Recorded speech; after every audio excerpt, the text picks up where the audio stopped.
Nou, goeiemôre julle, en is heerlik om bietjie na sy woord toe te draai, en toe te laat dat dit ons vorm. En nou, ek is nog die hele tyd besig, ek gaan sukkel om van hierdie woord af weg te kom, want alles wat ek op hierdie oomblik dink en doen en deurgaan in my lewe, het te doen met hierdie woord waarheid, die woord aletheia, wat beteken om iets te openbaar, ek dink is op die skerm, ja, om iets te openbaar, om uit te beeld, 'n werklikheid, 'n realiteit. Ek is so moeg vir hierdie woord opinies. Ek is so moeg om opinies in die Christelike geloof te hê. Ek weet daar's verskillende geure en kleure, dis hoe God die wêreld geskaap het, dis nie wat ek bedoel nie. Ek weet ons aanbid hom anders, party geniet sing, party voel nie veel uit sing nie, dis nie wat hulle doen nie, maar sodra jy in die Bybel inklim, dan voel hulle naby aan die Here, ander mense weer in ander plekke, ander ervaar hom die beste as hulle net 'n olifant sien, ek weet nie, maar elkeen ervaar hom anders, dis okay. Niemand hoef soos die ander een te wees nie, almal se gawes is anders, maar ons het een gees en een waarheid, en ek is moeg vir dinge wat ek glo in die skrif baie duidelik waarheid is, om dit opinies te noem. Ek dink dis tyd dat ons regtig waar besef, Jesus is die waarheid is 'n persoon, en ons moet begin die waarheid praat met mekaar. Maak nie saak wat die resultaat is nie. En so, ek wil net so 'n bietjie draai na iets waarmee ek stoei op die oomblik, heel wat, en ek gaan vir die volgende paar weke in dit bly. En ek hoop julle sal regtig saam met my hierdeur reis, saam met my daardeur stoei. Onthou, ek is 'n stoei-pastoor. Ek is 'n Jakob word Israel pastoor. Ek glo as ons ophou stoei met God, dan word ons bedrieërs onder mekaar. Ons jok vir mekaar. Jakob word 'n bedrieër genoem, tot hy met God stoei, en toe verander God sy naam na, jy sal met my stoei en bly leef. Dis die voorreg van Christendom, is nie om in valse goed vas te hou soos ander godsdienste nie, maar om uit te sort wat verkeerd is en net aan die waarheid te bly vashou, en dit is die werk van 'n Christen, om te stoei met sy God en te bly leef sodat die wêreld kan sien wat waar is. En ek gaan 'n bietjie stoei met julle oor hierdie woord, wees heilig. Wees heilig. Ek dink 'n miskonsepsie baie keer tussen Christene oor wat hierdie woord beteken, en ek dink 'n miskonsepsie wanneer dit geweeg word op 'n skaal van genade, dan verloor heiligheid nogal die kompetisie. Soms voel ek in ons godsdiens, en is 'n onnodige kompetisie, want is so mooi uiteengelê in die Bybel. En ek wil ons net daarmee bestoei. Ek gaan net 'n inleiding doen vandag, en dan sal ons daarmee stoei van volgende week af. So, nommer 1, net as die inleiding, ons sal elke week 'n bietjie hierna kyk, maar net as 'n inleiding so bietjie, sodat ons nie te mekaar raak nie, en as julle te mekaar raak, onthou, ek hou van koffie, ek hou van kuier, ek hou van stoei oor die Bybel. Bel my, kom ons praat oor hierdie dinge, as jy nie self tot 'n konklusie kom as ek jou te mekaar gepraat het nie. Maar die eerste gedagte wat belangrik is om net vas te maak, is hierdie gedagte rondom redding. Ons is gered deur genade. Ek dink as ek hier om my kyk, is daar nie een persoon wat terugkyk na my, wat sukkel met hierdie konsep nie. Hier is nie 'n kerk vol baie rou, baie jong Christene nie. Ek dink nie is een persoon wat na my luister wat sukkel met hierdie konsep nie, en so ek nonchalant gaan net oor hierdie konsep, want julle verstaan dit. Julle verstaan jy's gered deur genade, nie deur werke nie.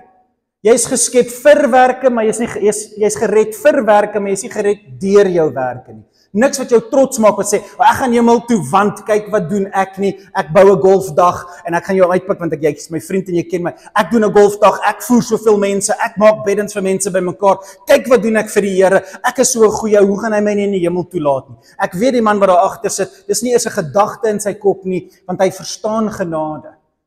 Niks wat hy doen maak dat hy kan ingaan nie. En ek dink almal wat hier sit verstaan dit. Dis nie waar my krisis lê nie. Leefgemeente is nie soos die Katolieke kerk of soos ons is nie soos daai mense wat voel ons moet glo maar ook doen, en as ons doen genoeg is, dan is ons reg voor God nie. Dis nooit wat ek sê nie, en as dit is wat jy hoor, gaan hoor maar net weer. Hulle het Jesus ook baie keer misverstaan, hulle het Paulus en Petrus misverstaan, gaan luister net weer. Dis nie wat ek sê nie. Maar in ons verstaan van hoe ons gered word, misverstaan ons 'n belangrike element, glo ek, wat meeste van die Bybel oor praat, omdat die Bybel nie praat met mense wat gered is en in die hemel sit nie, dit praat met mense op aarde, mis ons wat die meeste van die Bybel oor praat.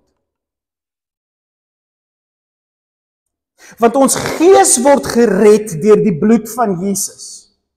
En ons is geheilig in ons gees. Die oomblik wat jy sê, ek glo. Sy offer is vir my genoeg. Ek hoef nie meer bulle te offer nie. Ek hoef nie meer geld na die kerk toe te bring nie. Ek hoef nie meer een of ander heilige ding in te betree, een of ander moraliteit in te betree om goed genoeg te wees vir redding nie. Hy het dit vir my betaal. Dis redding. My gees word heilig verklaar die oomblik wat ek weergebore word in die geloof dat Jesus my verlosser is.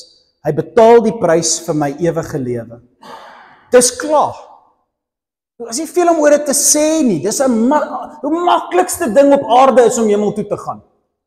Dis makliker as koekbak. Ek weet nie, wat is 'n maklike ding? Koekbak is nie maklik nie.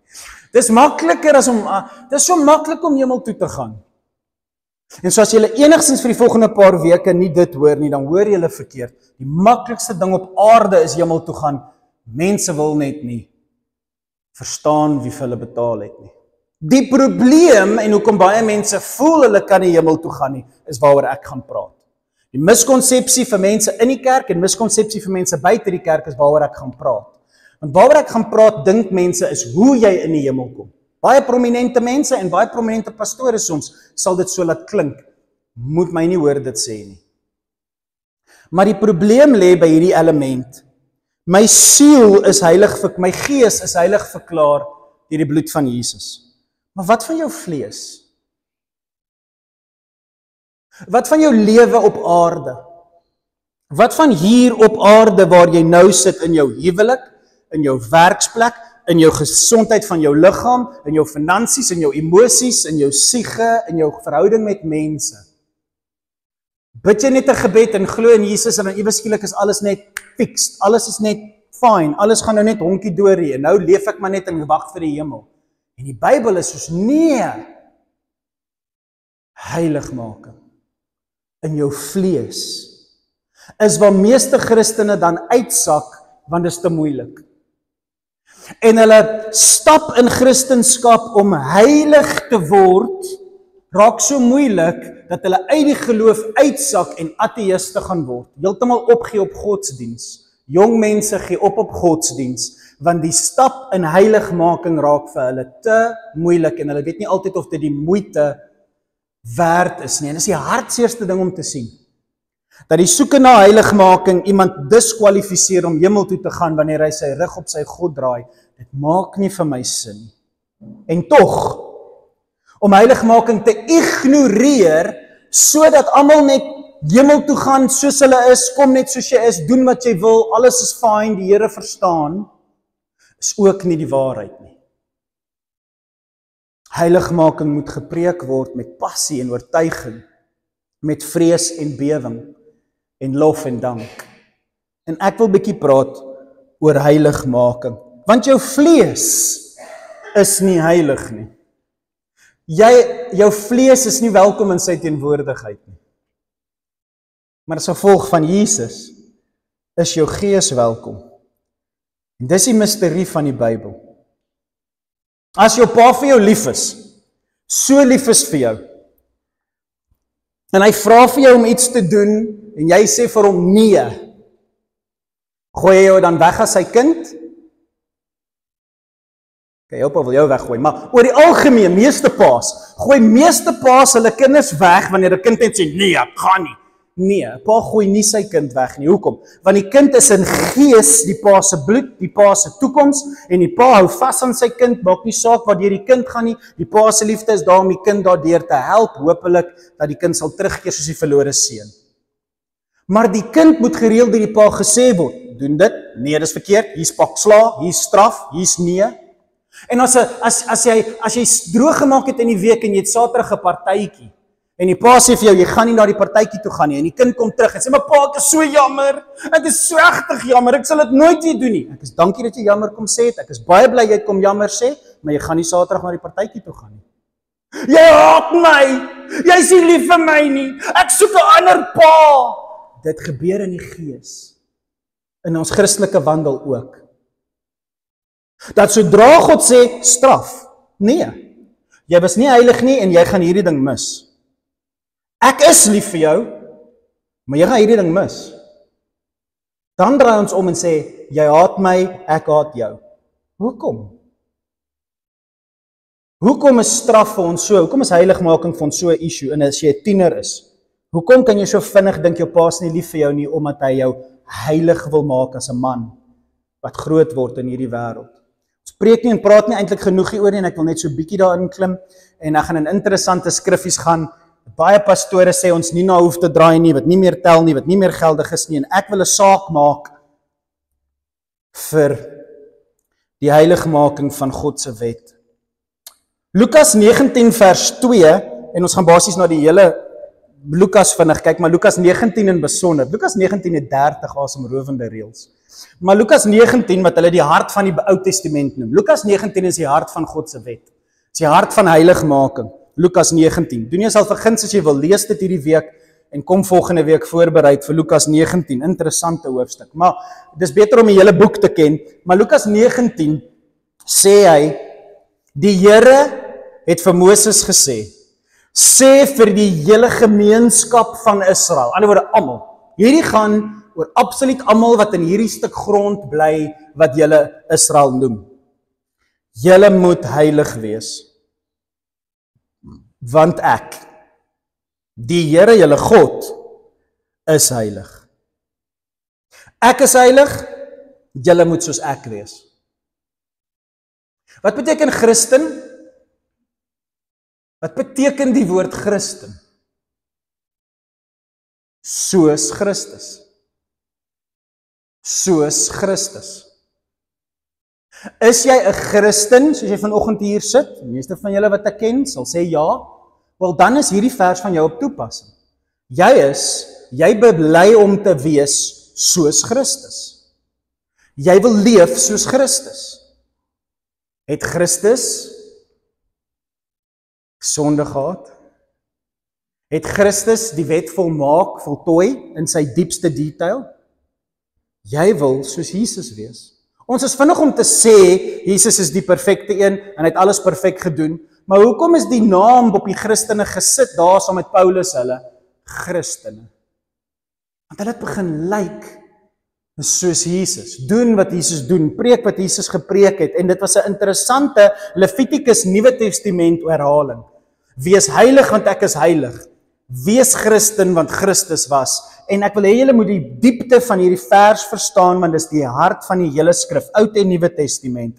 Wees heilig, want ek is heilig. Jy sê, maar pastoor, ek kan nie in my vlees heilig wees nie. Wel, dink julle God praat nonsens. Wees heilig, want ek is heilig. 16 keer in die hele boek sê die Here, ek is in die hoofstuk, nie die boek nie, die hoofstuk. Hierdie een hoofstuk sê hy 16 keer. Ek is die Here julle God.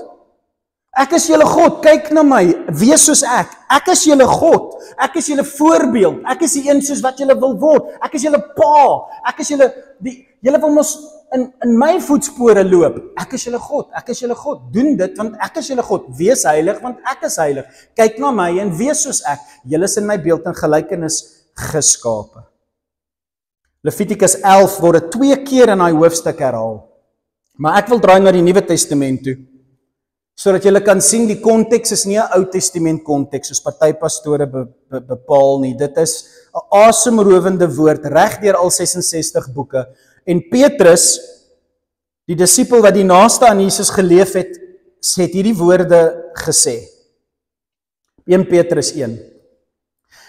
Hoor hoe begin, leef die hele hoofstuk, ek nie tyd nie, maar die konteks is mooi voor dit, hy praat oor die Heilige Gees, hy praat oor die profete, wat getuig het oor die genade wat kom, en die profete was opgewonde oor wat julle vandag het. Dis die begin van die hoofstuk. Die profete was opgewonde oor wat julle nou het. Maar nou dat ons dit het, nou dat ons die dinge wat in geheimenis in die Ou Testament was, nou gaan ons geopenbaar is deur die Heilige Gees. Hoor nou wat sê hy, sien nou daarom met verwagting uit na die genade. So. Genade, dat ek het nou mooi asseblief in konteks sit, wees met my, my nou verloor nie. Genade is iets waarna jy uitsien. Genade is iets wat jy kry by jou dood. Want jy verdien nie die hemel nie. Maak nie saak hoe jou strewe na heiligheid vorder nie. Breek een wet, jy het almal gebreek, jy gaan hel toe.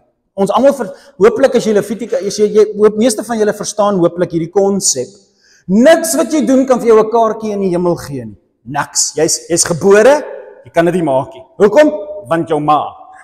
Ek was nou die hele week met my ma, okay? As gevolg van my ma, kan ek nie hemel toe gaan nie. Dis wat die Bybel sê. Ek het nie ma nie, die Bybel sê dit, nie ek nie. So as gevolg van my ma, kan ek nie hemel toe gaan nie. En ek het die beste ma op die planeet. En selfs ek kan nie hemel toe gaan nie as gevolg van my ma. So, dis klaar met ons. Nou kom Jesus en hy sterf en hy gee vir ons genade. Hoekom? Sodat jy nie bang te hoef te wees vir die dood nie. Sodat die dood jou nie meer bang maak nie. Sodat jy geloof het dat daai berg van die dood kan versit en jy na die dood kan kyk as hy naby jou kom of as hy skielik kom, jy soos die maagde met olie reg is, as ek skielik doodgaan, maak nie saak nie, ek's reg, of as dit 'n lang stadige proses is, in daai proses verwelkom jy soos jy stap, want jy weet ek sien uit na genade. Ek gaan hemel toe. My naam is opgeskryf. Genade is iets waarna jy uitsien. Sien met verwagting uit na die genade wat vir julle gebring word wanneer Jesus Christus weer verskyn. Nou ons ervaar die genade as ons kyk na die verlede op die kruis en ons sien uit na die genade wanneer hy gaan terugkom. En hy gaan terugkom vir jou as jy doodgaan. Hy kom terug vir jou as jy doodgaan. Dis waarna jy uitsien, jou dood. Die dag wanneer ek doodgaan, kom hy terug vir my en hy hou sy arms oop en ek sien die kruis in aksie en ek ervaar sy genade. Ek sien uit na die dag wanneer ek doodgaan. Die lewe is Christus, die dood is 'n wins. Genade laat my uitsien na wat hierna wag. Sorg dan. So nou sien jy uit na jou dood. Jy sien uit na die kruis se genade. Jy sien uit na wat vir jou moontlik gemaak is deur Jesus en nie jou werke nie. En nou draai Petrus, nou praat hy oor wat nou van nou tot die dag dat jy doodgaan gaan gebeur. En dit kan 'n week wees, dit kan 'n jaar wees, dit kan 10 jaar wees, dit kan 50 jaar wees. Maar van nou tot dan, nou gaan hy praat oor wat nou? Wat nou? Nou wag ons net? Nou praat ons net genade, genade, genade? Nee, genade kom as jy doodgaan, ons sien uit daarna. Sorg nou dat julle helder dink. Nou die woord is nie helder dink nie, dis my nuwe lewende vertaling. Die woord is omgord jou denke. Dis 'n belt. Vat 'n belt en trek dit om jou brein. Nou Johan daar en sy, ag Johan, hoor vir my. Ons het bietjie lekker daar in sy selgroep so bietjie gepraat oor die wapenrusting. Julle ken die wapenrusting. Wat is die belt? Die belt hou alles bymekaar, die belt hou alles styf vas en die belt is die waarheid. Omgord jou brein. Sit 'n belt om jou brein. Belt was vir hulle wat waar is, dit hou alles bymekaar. Hy sê, dink waarheid. Dink wat is waar hier op aarde as jy nou leef. Dink waar. Ek het laasweek met julle gepraat oor hoe gevaarlik dit is om nie in waarheid te dink nie, nê. Hy sê, dink wat is waar. Trek 'n belt om jou brein. Helder denke is wat jy nou op moet fokus. En leef gedissiplineerd. Leef gedissiplineerd. Dis die Christelike woord wat ons vir mekaar gereeld aan moet. Nee, wees gedissiplineerd. Dis wat jy nou doen. Jy dink waarheid en jy leef gedissiplineerd. Hoor vers 14. Wees dus nou gehoorsaam aan God. Waaraan moet ons gehoorsaam wees? Want julle is sy kinders. Hy gaan vir jou goed sê wat jy nie van gehou nie. Moenie weer soos vroeër julle natuurlike neigings die oorhand laat kry nie. Nou dat julle wag vir genade, moenie net leef soos julle geleef het nie. Wat 'n waste is dit? Hoe simpel is dit? En baie keer voel ek asof party mense net in hulle Christendom op daai manier leef. Ja, whatever, ek leef maar net, maar ten minste gaan ek hemel toe. Dis so waste. Dis so hartseer vir my as ek Christene sien so leef. Nee, daar's 'n stoei wat plaasvind. Moenie weer soos vroeër net leef soos wat jy altyd geleef het nie. Jy het destyds nie van beter geweet nie. Ha. Jy het nie die Bybel geken voor jy tot bekering gekom het nie. Voor jy sy genade ontmoet het nie. Hoeveel keer het jy al Levitikus gelees voordat jy tot bekering gekom het? Ek meen waarlik gelees. Nie in die kerk gesit en slaap of cricket gespeel met die dominee of nie geweet wat hulle sê nie. Wanneer het jy dit al ooit gelees toe jy tot weergebore kom en die Gees word lewendig in jou en nou lees jy sy wette? Wanneer laas het jy regtig waar deur die Bybel gegaan met kennis en insig? Want jy het nie beter geweet nie. Jy het reg goed gedoen, maar jy het nie geweet hoe verkeerd dit is nie. Jy het dit maar net gedoen want dit was lekker. Soos 'n jong kind. Ek weet nie van beter nie. Maar nou weet jy beter. Jy is veronderstel om nou te weet wat is beter vir jou. Nie goed genoeg nie, beter vir jou. Jy weet mos nou beter. Vers 15. Soos hy, wat jy geroep het, hy roep jou, so dit beteken, hy weet wie hy roep jou nie, en soos ek hoop hierdie persoon kan wees soos ek, hy weet jy kan wees soos hy, in die sin van jou oortuiging, jou stoei. Hy sê, soos hy, wat jou geroep het, heilig is, moet julle, nie in gees en ek bid en die Here maak my heilig vir my eendag as ek sterf nie, nee, moet julle in julle hele lewenswandel ook heilig wees.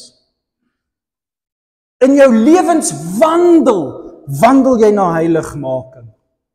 En alles wat jy doen hier op aarde, vertel jy vir jou vlees, God se wet maak my heilig. En so die vraag is, hoeveel hinker jy om soos God te wees hier op aarde? 'n Pappa en 'n seun, 'n pa en sy dogter. Wat is die begeerte in jou hart? En Petrus sê dit duidelik, dit moet vir 'n Christen, net soos in die Ou Testament, wat God met Israel wou gehad het. Vir ons is dit nou moontliker, vir ons is dit nou moontlik, vir ons is dit nou beskoor, as wat in die begin sê, ons kan daarin stap op 'n manier wat hulle nie kon nie. Moenie weggooi wat hulle nie kon regkry nie. Ons het die Heilige Gees en ons het sy woord en ons het die waarheid. Hy sê vers 16, hy het mos immer self gesê, julle dink ek sê dit vir julle as 'n pastoor?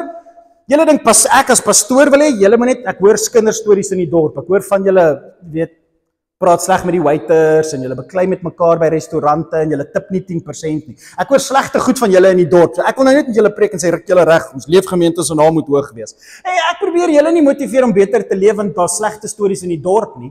Hy sê hierso, dis nie ek Petrus wat dit vir julle sê nie. God self het dit gesê. En dan haal hy Levitikus aan. 'n boek wat almal weggooi. 'n boek wat ou verbond is. 'n boek wat niks met ons te doen het nie. 'n boek waarvan ons vrygekom het. Dan haal Petrus daai boek aan. Net soos Paulus daai boek aangehaal het. Dan haal Petrus 'n boek aan wat Petrus geweet het, die mense wat na sy preek luister, geken het. En nie kon regkry nie. En hy haal die hart van hierdie hele boek, hierdie moeilike boek aan en hy sê, God het mos self gesê, wees heilig, want ek is heilig. En soos God het in Levitikus gesê het, wat is jou probleem? Kom ons streef daarna. Vers 17, en onthou, dat die Vader, tot wie julle bid, en so dis die gedagte van jy vra hom, Here help my met die eksamens. Here help my met my finansies, gee my 'n beter werk. Here help my met my kinders, my vriendskappe, die God met wie jy praat.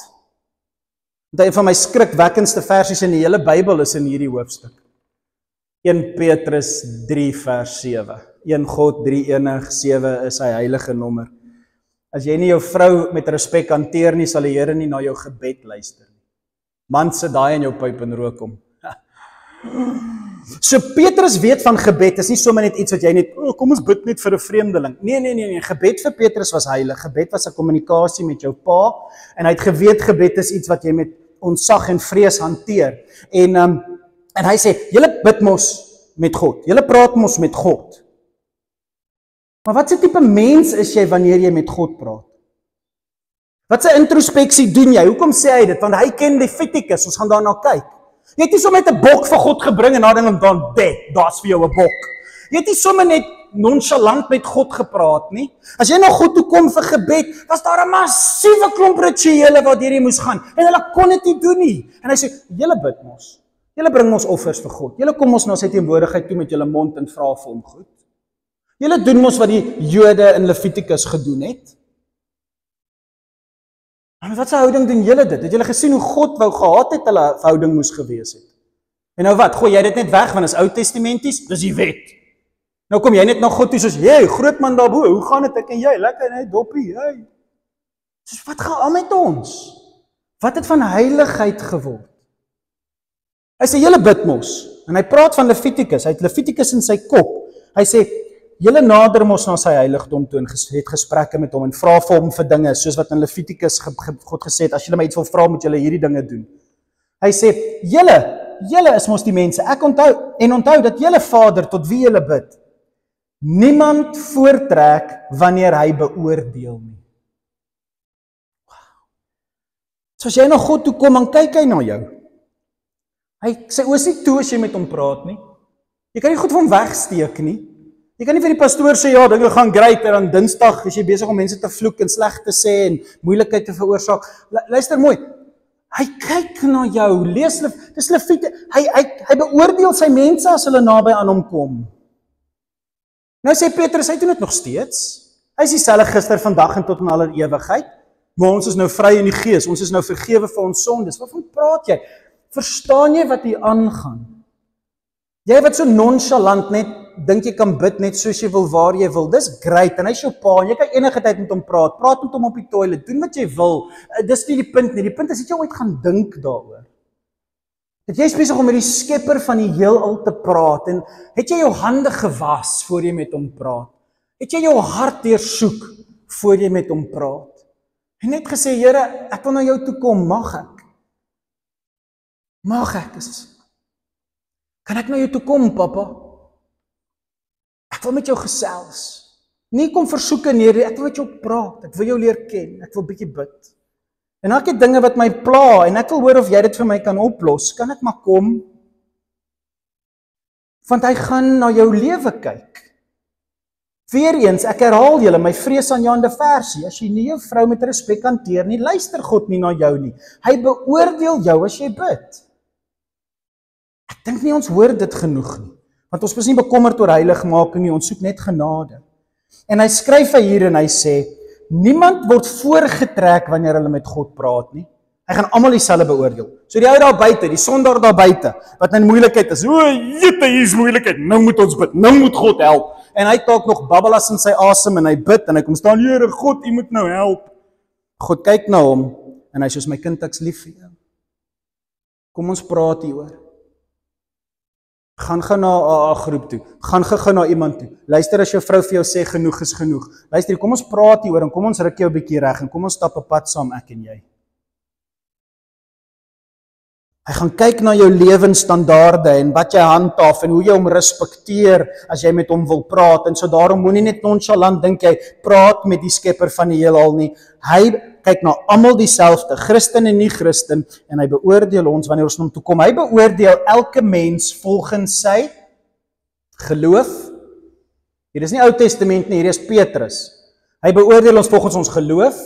Nee, jou geloof vat jou hemel toe. Ons is nou klaar met dit, ons het nou klaar gepraat oor die dood is oorwin. Wonderlik, dis fantasties, dis die beste nuus ooit en dis die enigste nuus wat jy regtig gaan hoe vas te kleef. Maar as jy saam met my verder wil stap soos Petrus verder gestap het en die Bybel ons verder wil vat en die Heilige Gees se doel hier tussen ons is, hy gaan jou beoordeel volgens wat jy doen. So wat doen jy? Wat doen jy? Wat doen jy in 'n private kapasiteit? Wat doen jy vir mense? Wat doen jy vir hom? Wat is jou, as jy nou moet stil sit en dink aan, wat beoordeel hy eintlik? Wat se dade is my dade? Wel, ek weet nie, is jy in 'n familie, is jy 'n getroude man? Wat van jou vrou? Het jy kinders? Wat van jou kinders? Maak jy geld? Het jy 'n werk? Hoe is jy by die werk? Het jy een of ander vriendekring of 'n sport of 'n stokperdjie wat jy beoefen? Hoe is jy daar? Stap jy in 'n restaurant in en daar's 'n waiter wat kom en daar's mense wat om jou is, hoe is jy daar? Wat beoordeel God? Wat is die dimensies van jou lewe in jou binnekamer en jou buitekamer? Wat is jou dade? Want hy kyk daarna. Daarom moet julle eerbied vir hom wys. En daai eerbied is maar eintlik 'n woordjie vir vrees. Daarom moet julle eerbied vir hom wys met julle leefstyl. Al is julle Nuwe Testament, al is julle nie Jode nie, al is dit nie meer 'n besny en 'n bokkie en 'n brand en 'n was en 'n klere, al is julle nie meer Jode wat binne in die stelsel van Levitikus leef nie, al is julle buite die wettiese regeringssysteem wat God vir die Israeliete gebou het toe hulle in die woestyn was en nou hulle eie land en nasie en volk moet gaan stig sonder enige koning en enige regering en enige polisie en enige alles. Toe God 'n nasie vir homself wou bou. Al is jy buite dit. Maar kyk, ons leef nie onder God se regering nie. Ons leef onder 'n Romeinse regering. Ons leef onder Latynse regerings. Ons leef onder die westerse wêreld. Ons leef onder 'n demokrasie. God is nie 'n demokrasie nie, hy is 'n autokrasie. God is 'n diktator. God sê en jy luister of jy is weg. Skop daai en uit die gemeenskap uit, sê God. Wie gaan stry met hom? Hy's 'n koning. Ons leef nie onder 'n koningskap in ons vlees nie. Niemand van ons leef onder 'n koningskap in ons vlees nie. Hulle sal dalk sê ja, die ANC dink hulle is, maar dis besides the point. Die punt is, ons is uitlanders. Ons is uitlanders. En al lees jy sy wette en jy voel soms, wat gaan hier aan? Al voel jy soos 'n uitlander, jy beter jou leefstyl in lyn kry. En vir God begin wys met jou dade.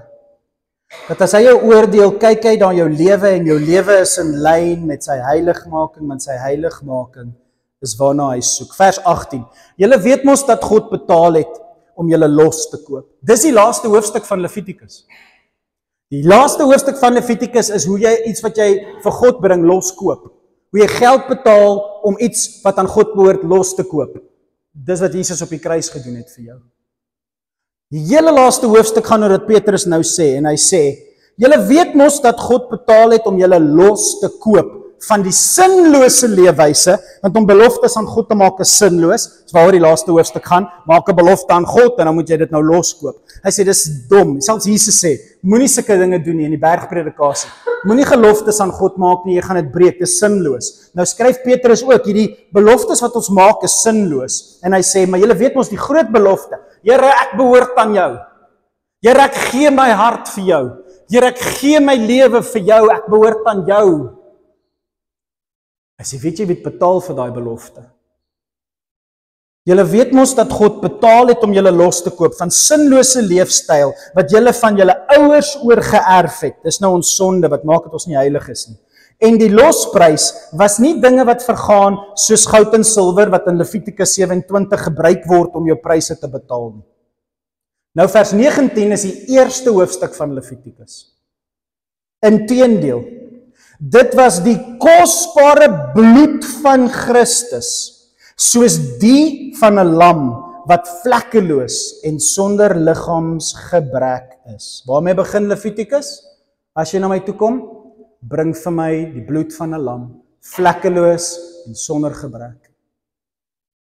En so Petrus eindig met, verstaan ek praat nie oor redding nie.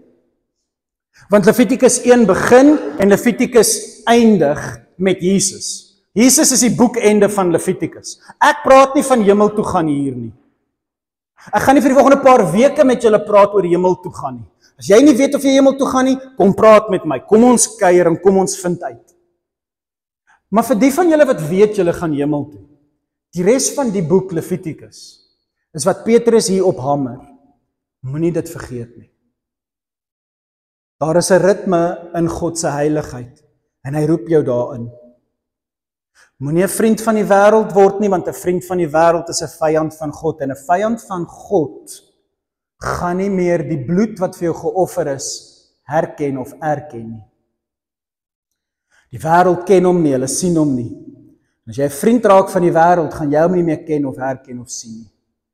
Wat 'n vreesaanjaende plek om te wees. En so, om klaar te maak wil ek maar net vir jou vra.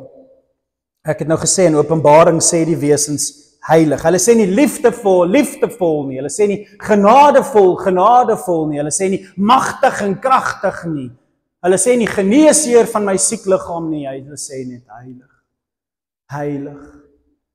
Heilig. Dit is 'n woord wat al God se eienskappe uitvloei. Sy liefde is heilig, sy mag is heilig, sy oordeel is heilig. Alles wat God is, kom van sy heiligheid af. Joune moet ook uit jou heiligheid uitkom. Alles wat jy doen, jou geld wat jy maak, die familie wat jy koester, moet uit jou heiligheid uitsprei. Heilig is om anders te wees. Hooplik ken julle al die definisie van heilig wees. Dis net anders. My dogter bak 'n klomp muffins en ek is weg vir 'n week en ek bel haar en sy sê sy bak muffins en ek sê my liefie, vat 'n muffin en hou dit vir my. En sy vat een van die muffins wat sy bak en sy gaan bære dit bo in 'n kas sodat haar sussie, sodat sussie dit nie kan skelm eet nie. En sy bære daai muffin bo in die kas en hy's weg van al die ander muffins wat die drie dames geniet. Die muffin wat sy eenkant gesit het vir my is 'n heilige muffin. Verstaan julle dit? Dis 'n eenkant gesitte muffin. Dis nie vir die ander dames in die huis nie, dis vir my. Dis 'n eenkant gesitte muffin. Dis 'n heilige muffin. Dis anders as die res. Hoekom is daai muffin anders as die res? Want die res is net vir gebruik, daai een is vir iemand spesiaal, anders. Daai muffin is heilig. Jy is heilig. Jy's nie soos die wêreld nie, jy's anders. Set apart, eenkant gesit vir 'n spesifieke doel. Die doel is goeie werke en heiligheid. En so ek vra vir jou, waar in jou lewe is jy heilig? Ek vra net vir jou, sê net vir my in jou eie denke en stilte tyd in hierdie week, waar is jy heilig? Waar sien jy raak dat hier is waar ek stoei met heiligmaking? Hier in my lewe is ek besig om heilig te leef, check, done it. Is goed, ek het dit onder beheer, dit is eintlik vir my maklik, dis nie eens vir my 'n probleem nie. Alkohol is nie vir my probleem nie, is maklik, is vir my maklik om nugter te wees sonder middels, weet, droog, dagga, alkohol, maklik, ek het dit. Maar hier's waar ek stoei. Hier's waar my heiligheid gesien kan word en hier's waar dit minder gesien kan word. Beoordeel jouself voordat jy bid, sodat jy weet as jy in sy binnekamer instap, wat gaan hy aan jou werk? Wat is die dinge waarmee hy gaan met jou werk? En al wat ek wil sê, soos ek afsluit, Jesaja 6, julle ken die storie, ek gaan eers vir julle lees nie, dit is so mooi, wanneer die profeet in God se teenwoordigheid inkom in sy heiligheid, en hy sê, o, wee my, dis klaar met my, want ek is in die teenwoordigheid van 'n heilige God, want hy het ook Levitikus geken. Enigiemand wat in God se teenwoordigheid is, het dood neergeval. Aaron se 2 seuns het dood neergeval soos Ananias en Safira, want hulle het droog gemaak in God se teenwoordigheid. En Jesaja ken sy Bybel en hy sê, o jette, ek kom nou agter, ek sê die Here, ek gaan nou dood neerval. En die Here kom en hy vat 'n gloeiende kool, weer eens kom van sy altaar af en sal dalk daarna kyk. Maar God vat van sy heiligheid en hy druk dit teen die profeet se lippe en die profeet word heilig. Wat is dit? Wat sê dit? Hier's wat ek wil hê moet hoor, soos ek probeer klaarmaak. God se heiligheid is nie iets wat jou afskrik nie. Dis iets wat jou heilig maak. Hoe meer jy besef hoe ver jy is van waar God jou wil hê, hoe mooier is dit. Hoe groter jou sonde, hoe groter sy liefde. Hoe meer jy na sy heiligheid kyk, hoe meer besef jy, dis sy heiligheid wat jou heilig maak. Jy's in sy teenwoordigheid en jy weet net, jy kan nie eers kerk toe gaan nie, want jy's fake. Alles omtrent jou is vals. Jy is ver van heiligheid af. Jy weet nie eers, dis juis wat hierdie stukkies oor gaan, is my verstaan nie. In sy teenwoordigheid voel jy asof jy dit net nooit sal maak nie. En dan kyk jy na sy heiligheid, nie weg van dit af nie. En jy kyk na sy heiligheid en hy heiligheid raak aan jou. En dit maak jou nie dood nie. Nie soos in Levitikus nie. Dit maak jou nie dood nie. Want as gevolg van wat die profeet hieroor profeteer, as gevolg van Jesus, maak daai heiligheid jou nie dood nie, daai heiligheid maak jou heilig. Jesus raak aan 'n melaatse man en die melaats val af. Jesus maak jou heilig. Nooi hom in jou lewe in en jy sal heiligheid beleef. Jy sal heiligheid beleef. 'n Baie groot wonderlike predikant, Tozer, skryf hierdie mooi woorde. Hy sê, "We must hide our unholiness in the wounds of Christ, as Moses hid himself in the cleft of the rock, while the glory of God passed by." En dan sê hierdie sinnetjie wat vir my 'n ego in my hart is. We must take refuge from God in God. Jy moet wegkruip van God in God. Jy sien jou sonde, kruip weg in God. Hy gaan jou sonde beoordeel. Moenie weghardloop van hom nie, hardloop na hom toe. Dis so mooi. We must hide from God in God. Ek is mal oor dit, as jy dit verstaan, is dit beautiful. Dis Levitikus. En so, ek gaan eindig. So volgende week oor 'n bietjie oor die rivier praat.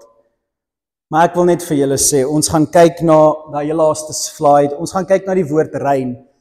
As jy 'n bietjie net akronieme ietsie soek om jou Bybelstudie mee te help, soos ons die volgende paar weke na heiligmaking toe draai, vir jou en die mense om jou, is hierdie die akroniem wat ek wil hê jy op moet fokus, die woord rein. Weereens net in my kop uitgedink, vergewe dit, dalk kan jy in 'n mooier een dink, dalk maak jy jou eie een, maar dis nou maar myne. En ek wil hê ons moet fokus op, hoekom wil jy heiliger leef as wat jy nou leef? Om trots te wees op jouself, soos die fariseërs, kyk hoe oulik is ek. Die rede hoekom jy nou op 'n soektog gaan om heiliger te wees as wat jy nou is. Wat is jou rede? Wees heilig, want ek is heilig, sê die Here. Wat is jou rede om 'n beter morele mens te wees as die mense om jou? Sodat jy meer geld kan maak, sodat God jou liggaam gesond kan maak, sodat jy een of ander... Wat is jou rede hoekom jy ophou dinge doen wat jy verkeerd doen? Jou rede is belangrik. Dis die R vir rein. Die E is die etiek. Dis die weet wat is reg en verkeerd. Weet wat is reg en verkeerd. Die etiek wat ons doen is om te weet dit is reg en dit is verkeerd. Dis Levitikus. Dis reg, dis verkeerd. Weet jy ooit wat is reg en verkeerd? Ken jy die waarheid van die etiek van God se woord? Wat doen jy om soos God te wees? En dan die interpretasie. Verstaan jy heiligmaking? Verstaan jy wat is die soeke na heiligmaking? Kan jy interpreteer wat God bedoel wanneer hy iets sê in sy woord? En kan jy die interpretasie daarvan met dit stoei, totdat jy dit verstaan? Stoei met die interpretasie van God se wet. Stoei met die interpretasie van heiligmaking.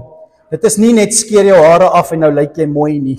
Daar's dieper betekenisse agter wat God vir ons sê. Stoei daarmee in die Nuwe Testament, verduidelik Jesus. Julle het gehoor, maar ek sê vir julle, gaan stoei met Jesus wat vir ons kom wys wat die wette beteken. Jesus sal vir jou wys wat die interpretasie is. NT staan vir Nuwe Testament. Jesus, Petrus, Paulus gaan vir jou baie duidelik sê, hoe verstaan jy God se heiligmaking? En dan laastens, dan jy 'n nuwe leefstyl. Dan leef jy anders. Reinheid beteken, dan gaan doen jy wat jy mee gestoei het. Hoekom? Wat? Hoe verstaan ek dit? En dan leef jy dit. Is dit reg so? Ons gaan daarmee stoei. Ons gaan daarmee stoei vir die volgende paar weke en ek nooi jou uit om met jou eie lewe te kom sit, nie ander mense se nie. Kom sit eers net self in sy teenwoordigheid. En sort jouself uit. En kom in sy troonkamer in. En wees heilig. En hoe meer jy heilig wil wees, hoe minder voel jy heilig. Dis die ironie van Christendom. Hoe meer jy na God kyk, hoe meer het jy hom nodig.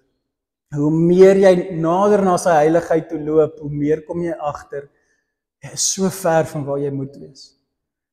Maar dan, as jy dit reg verstaan, is jy so lief vir hom, dat jy kan nie wag om die volgende oggend op te staan en weer Levitikus verder te lees nie. Jy kan nie wag om weer bietjie Bybel te lees nie, want jy besef nie hoe ver jy is, maar jy is actually excited soos 'n kind. Jy is soos, ek ken so min van my pa, ek wil net nog 'n bietjie leer ken. En jy kan nie wag om na die Bybel toe te draai nie, want jy is so ver van waar jy moet wees. Jy sien uit na Bybelstudie. Dit raak vir jou opgewonde om met mense te praat oor jou heiligmaking. Jy's excited, jy's opgewonde daaroor, al voel jy net jy stap agteruit soms. Soms voel jy net jy tree agteruit.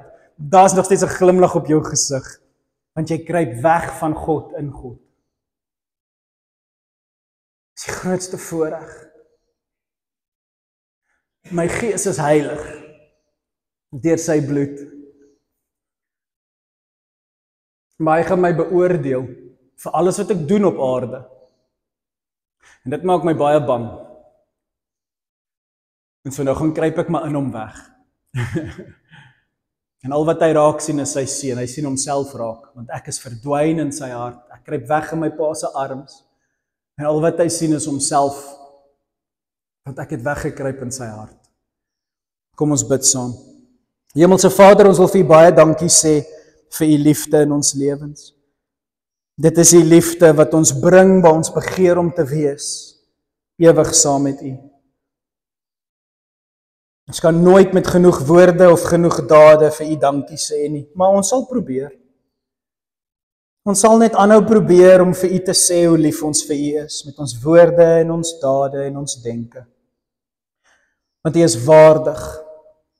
Waardig elke asem en elke dag van my lewe, om verheerlik te word deur alles wat ek sê en doen, my opstaan en my sit, my slaap en my kommunikasie. Ons loof U daarvoor. So daarom, Here, kom en word verheerlik. Vat ons as 'n gemeente en die mense weier as ons gemeente wat saam met ons stap, Here, met wie ons hierdie dinge kommunikeer. Vat ons asseblief op 'n reis, dat ons sal verstaan hoe belangrik dit is om heilig as 'n kerk vir ons God te leef. Ons kan dit nie sonder die Heilige Gees doen nie, Here. Ons kan dit nie sonder Jesus doen nie. Ons kan dit nie sonder U wette doen nie. Help ons hiermee. In Jesus naam. Amen. En amen. Baie lief vir julle. Sien julle volgende week. Lees maar gerus 'n bietjie Levitikus as jy kan sien, veral hoofstuk 19, waar ons gaan volgende week verder gesels. Totsiens, lief vir julle.